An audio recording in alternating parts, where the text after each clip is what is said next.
یہ سب موسم سہانے بعد میں آئے،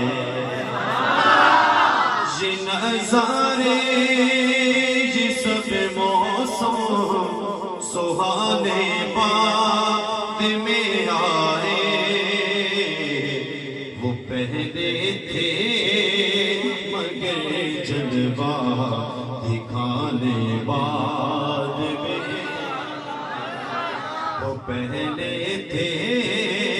مگر جلوہ دکھانے بعد، آپ بولیں وہ پہلے تھے دکھانے بعد میں آئے، خدا کے بعد تھی ہستی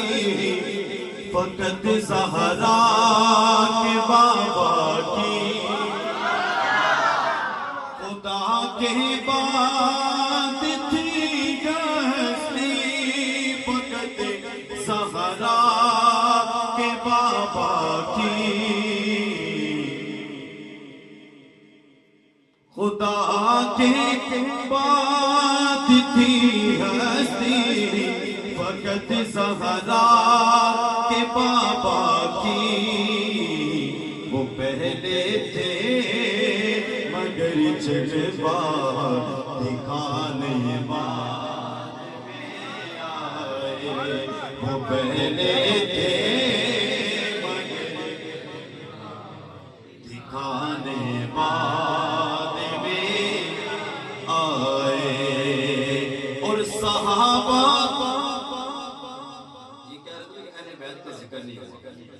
میرے ذہن میں یہ بات ہے، صحابہ کا ذکر کوئی نہیں ہوتا، سبحان اللہ، ہم تو وہ لوگ ہیں اہل بیت کا ذکر کرتے ہیں، صحابہ کا ذکر کرتے ہیں، سبحان اللہ، اہل بیت کا ذکر انہوں نے کر دیا، صحابہ کا ذکر میں کر دیتا ہوں، سبحان اللہ، صحابہ سارے کے سارے، صحابہ سارے کے سارے میرے آقا کے عاشق تھے، کسی صحابی کا یہ عقیدہ نہیں تھا کہ حضور کا میلاد نہیں منانا چاہیے، آج لوگ اپنے آپ کو کہتے ہیں میں صحابہ کا نوکر، گاڑیوں کے پیچھے بلال بھی لکھ لیتے ہیں میں نوکر صحابہ تھا، حقیقت بتاؤں آپ کتابیں اٹھا کر دیکھ لیں، کسی صحابی کا یہ عقیدہ نہیں تھا کہ نبی مارک مٹی ہو گئے، اور کسی صحابی نے آج دن تک یہ نہیں کہا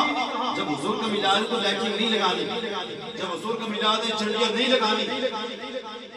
کسی صحابی میں یہ قول نہیں ملتا، حضور کے سارے صحابہ حضور سے محبت کرتے ہیں،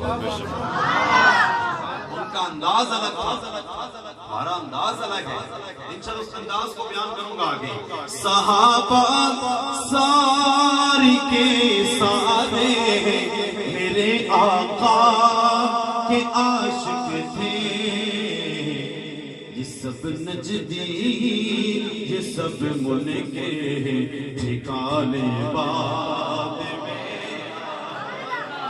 یہ سب نجدی یہ سب منکر ٹھکانے بعد آئے، حضور کے دور میں یہ نہیں تھے، حضور کے دور میں پتہ نہیں کیا کیا حال ہوتا ہے لوگوں کا، یہ تو بات میں ہوتے تو کیا حال ہوتا ہے، یہ سب نجدی یہ سب منکر ٹھکانے بعد آئے، وہ پہلے تھے مگر جلوہ دکھانے بعد میں آئے، وہ پہلے تھے مگر جلوہ دکھانے بعد میں آئے۔ اللہ تبارک و تعالیٰ کی حمد و ثنا، اس کی توفیق، اس کی دی ہوئی ہمت سے آج ہم اللہ کے پیارے محبوب کا میلاد منانے کے لیے اللہ کے پاک گھر کے اندر جمع۔ یاد رکھیے آپ اگر کسی جگہ پر جاتے ہیں تو بغیر کسی کی اجازت کے کسی کے گھر داخل نہیں ہو سکتے، چاہے وہ آپ کے محلے کا چپڑا سی کیوں نہ ہو، چاہے وہ آپ کے محلے کا چوڑا ہی کیوں نہ ہو، چاہے وہ آپ کے محلے کا ایسا شخص ہو کہ جس کی